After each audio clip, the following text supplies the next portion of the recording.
ఆశ్చర్యకరమైన బైబిల్ పాఠంగా సమూయేలు 2వ గ్రంథము 14వ అధ్యాయం చదువుకుందాము.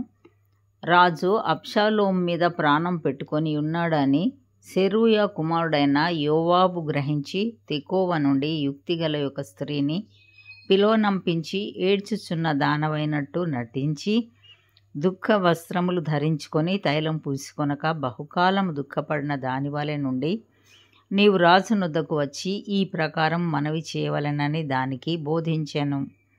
కాగా తెకోవ ఊరి స్త్రీ రాజునొద్దకు వచ్చి సాగిలపడి నమస్కారం చేసి, రాజా రక్షించుమనగా రాజు నీకేమీ కష్టము వచ్చెనని అడిగెను. అందుకు ఆమె, నేను నిజముగా విధవరాలను, నా పెనిమిటి చనిపోయెను. నీ దాసినైన నాకు 2 కుమారులు ఉండిరి. వారు పొలములో పెనుగులాడుచుండగా విడిపించువాడెవడునూ లేకపోయినందున వారిలో నొకడు 2వ వాని కొట్టి చంపెను. కాబట్టి నా ఇంటి వారందరూ నీ దాసినైన నా మీదికి లేచి తన సహోదరుని చంపిన వాని అప్పగించుము.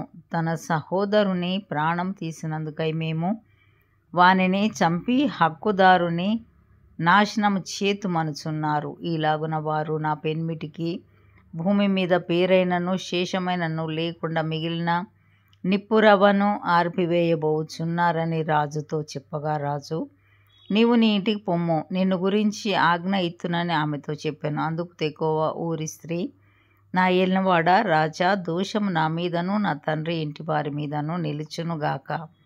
రాజునకును రాజు సింహాసనమునకును దోషము తగులకుండునుగాక అని రాజుతో అనగా, రాజు ఎవడైనను దీనిని గూర్చి నిన్నేమైనా అనిన ఎడల వానిని నా యుద్ధకు తోడుకొని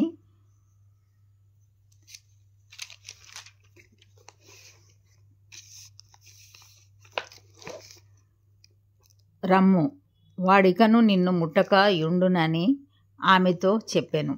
అప్పుడు ఆమె, రాజవైన నీవు నీ దేవుడైన యెహోవాను స్మరించి హత్యకు ప్రతిహత్య చేయువారు నా కుమారుని నశింపచేయకుండా ఇకను నాశనం చేయుట మాన్పించుమని మనవి చేయగా, రాజు యెహోవా జీవం తోడు నీ కుమారుని తల వెంట్రుకలలో ఒకటైనను నేల రాలకుండుననెను. అప్పుడు ఆ స్త్రీ, నా ఏలిన వాడవగు నీతో ఇంకొక మాట చెప్పుకొనుట నీ దాసినగు నాకు దయచేసి సెలవిమ్మని మనవి చేయగా, రాజు చెప్పుమనెను. అందుకు ఆ స్త్రీ, దేవుని జనులైన వారికి విరోధముగా నీవెందుకు దీనిని తలపెట్టియున్నావు? రాజు ఆ మాట సెలవిచ్చుట చేత తాను వెళ్ళగొట్టిన తన వాని రానీయక తానే దోషి అగుచున్నాడు.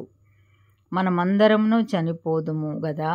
నేలను ఒలికిన మీదట మరలా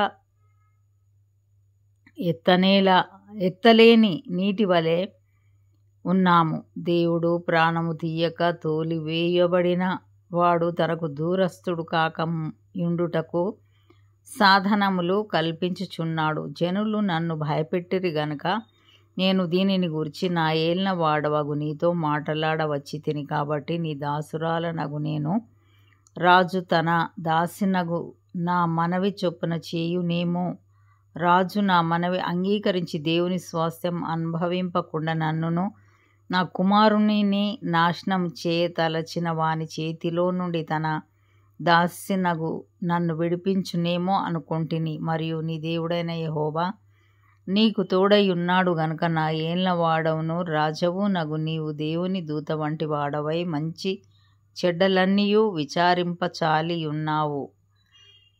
కాబట్టి నీ దాసినగు నేను నా ఏలిన వాడగు రాజు సెలవిచ్చిన మాట సమాధానకర మగునని అనుకుంటున్నాను. రాజు, నేను నిన్ను అడుగు సంగతి నీవెంత మాత్రమును మరుగు చేయవద్దని ఆ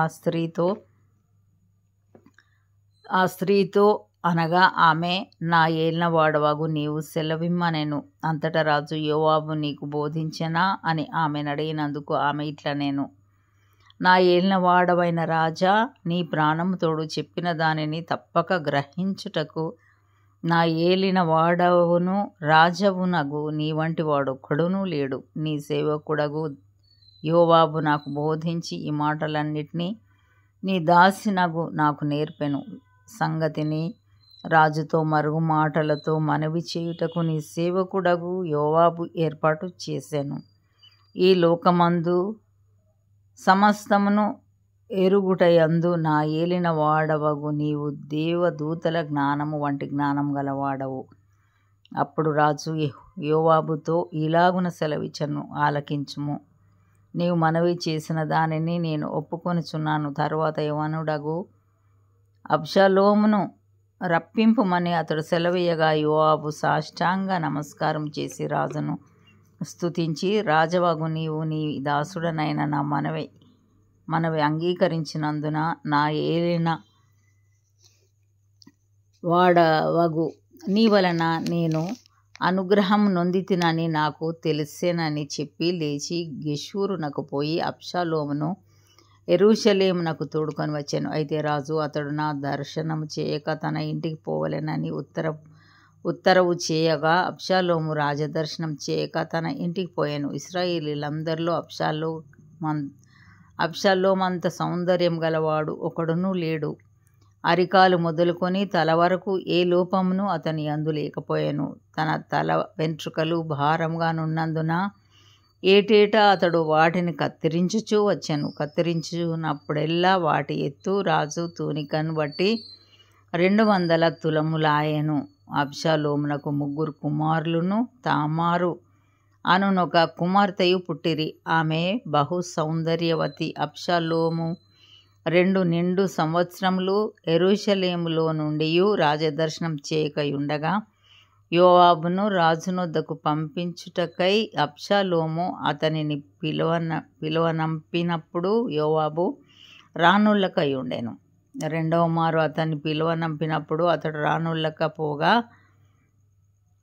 అబ్షాలోము తన పనివారిని పిలిచి, యోవాబు పొలము నా పొలము దగ్గరనున్నది కదా, దానిలో యవల చేలు ఉన్నవి, మీరు పోయి వాటిని తగులబెట్టుడని వారితో చెప్పాను. అబ్షాలోము పనివారు ఆ చేలు తగులబెట్టగా యోవాబు చూచి లేచి అబ్షాలోము ఇంటికి వచ్చి, నీ పనివారు నా చేలు తగలబెట్టిరేమని అడగగా అబ్షాలోము యోవాబుతో ఇట్లనెను, గెషూరు నుండి నేను వచ్చిన ఫలమేమి?